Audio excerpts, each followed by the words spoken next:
ምጸልየው ጸሎት ቢኖር ከተሰማኝ ጌታ ሆይ በሰው እጅ አትጣለኝ፣ እንዲሁ በሰው እጅ ወድቄ መሞት አልፈልግም። እንደ ቆምኩ ቢገለይ ደስታዬ። ጥሩ ነው ሽክፍ ማለት ሰው በጣም ከባድ ነው። ሰው ከባድ ነው።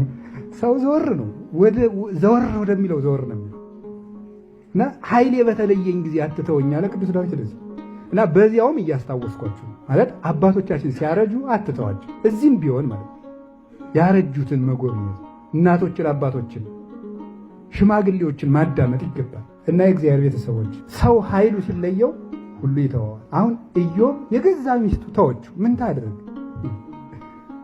ቁስሉን አውቆ ደግሞ ሰይጣን ቁስሉ እንዲሸታት አደረገ። ምን ጊዜም ከምንጦራቸው፣ ከምናስታምማቸው፣ ከምንንከባከባቸው ሰዎች የሚያስጸይፍ ነገር እንዲገጥመን ያደርጋል ሰይጣን። አንዱ ፈተና ይሄ ነው። ዋጋ የምናገኝበት ነገር ውስጥ የሚያስጸይፈን ነገር እንዲወጣ ያደርጋል። ከዚያ በኋላ ሰይጣን ምን አደረገ? አንድ ቀን ጎልማሳ መስሎ በትውፊት ነው የሚተረከው። በጎ ጎልማሳ መስሎ አንቺ እንዲያው ምን ትጸኚ እዚህ ያንጠፈጠርሽ የምትኖሪ ደህና ጎልማሳ አግብተሽ እሱስ የድሉን አይኖር? እንደዚህ ያለ መካሪ ያለ አይደለም።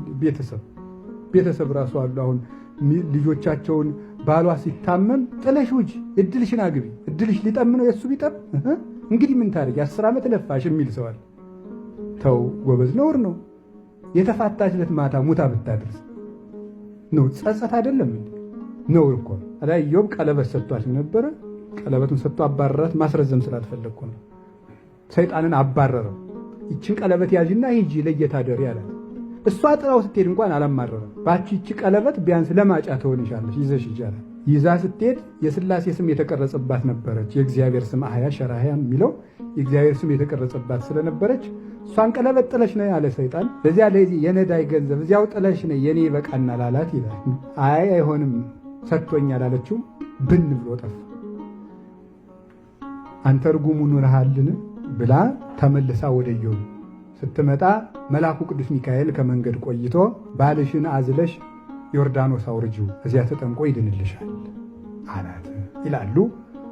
ወተሰጥኦ እግዚአብሔር ለኢዮብ በደመና መጽሐፈ ኢዮብ ምዕራፍ 40 ቁጥር 1 ላይ እግዚአብሔርም ለኢዮብ በደመና በነፋስ አውሎ ተነጋገረው ይላል። አውሎ የሚለው ቅዱስ ሚካኤልን አንድም በደመናው ውስጥ በራሱ ሆኖ ድምፅ አሰምቶት ላይ አንሰምቶ ኢዮብ ወርዶ ከቁስሉ ተፈወሰ።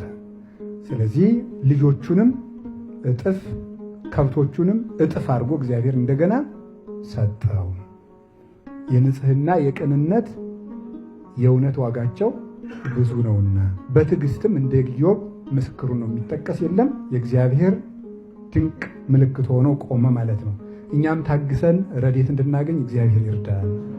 የእግዚአብሔር ቤተሰቦች ምንጊዜም ከምናተርፍበት ጉዳይ ላይ ስቃይ አለ፣ ህመም አለ፣ ቁስል አለ። ሳይቆስሉ ማትረፍ የለም። ምንም ነገር የምታተርፉ ከሆነ ቁስል አለው። ይሄንን ነው ኢዮብ እንግዲህ የተናገረውን። ከዚያ በኋላ ኢዮብ በቁስሉ ዘመን ብዙ መዝሙራትን ተናገረ። ይውላችሁ የእነዚህ ነገሮች ዋጋው ብዙ ነው። አሁን መጽሐፈ ኢዮብን የት እናገኘው ነበር ባይታመም? መጽሐፈ ኢዮብን ለመጽሐፍ ለእግዚአብሔር ሰጥቶ የእግዚአብሔር እስትንፋስ ሲሆን አንድ መጽሐፍ በህመሙ ምክንያት ተገኘ። ታሞ ሳለ የተናገረው እኮ ነው ኢዮብ። መጽሐፈ ኢዮብ እኮ በህመሙ ጊዜ የዘመራቸው መዝሙሮች ናቸው። ስለዚህ መጽሐፍ ቅዱስን አተረፈ፣ የእግዚአብሔርን ቃልን አተረፈ፣ ወርቅ ሆነ። ኢዮብ ህመሙ ውስጥ ምስጢረ ሰማይ ወምድር ተገልጦለት የሥነ ፍጥረታትን ሁሉ ምስጢር አከናውኖ ተናግሯል። የምድር አፈጣጠር፣ ምድር እንዴት እንደጸናች፣ የባህሩን፣ የነፋሱን፣ የሰማይን፣ የብሄሞትን፣ የሌዋታንን፣ የከዋክብትን አፈጣጠር ሁሉ ተናግሯል። ጊዜው ስላልሆነ እሱን የመዘርዘር ጊዜያችን አይደለም። አሁን ያነሳነውን ርዕስ ከተናገረው መካከል ስለ ደመና የተናገረውን አንስተን እንሄዳለን። ደመናው እንዲላል ወይ አቁሮ ለማይ ዲበ ደመና ወይ ይሰጠት ደመናሁ በታይቲሁ። ደመናው ወይ አቁሮ ለማይ ዲበ ደመና፣ ውሃውን በደመና ምን ያደርገዋል አለ? ያስረዋል። ውሃውን በደመና ያስረዋል፣ ይጭነዋል።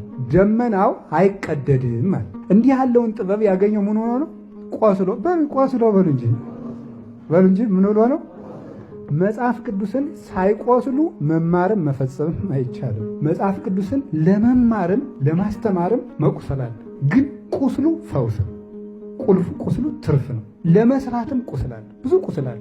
መፈተናል። አደጋግሜ እየነገርኳችሁ ያለ በዛሬው ትምህርት የእግዚአብሔር ቃል መፈጸም፣ ማድረግ፣ መማር፣ መተግበር ስንጀምር ችግር እንደሚገጥመን መዘጋጀት አለብን ልላችሁ ፈልጌ። አይምሯችን ማዘጋጀት አለብን።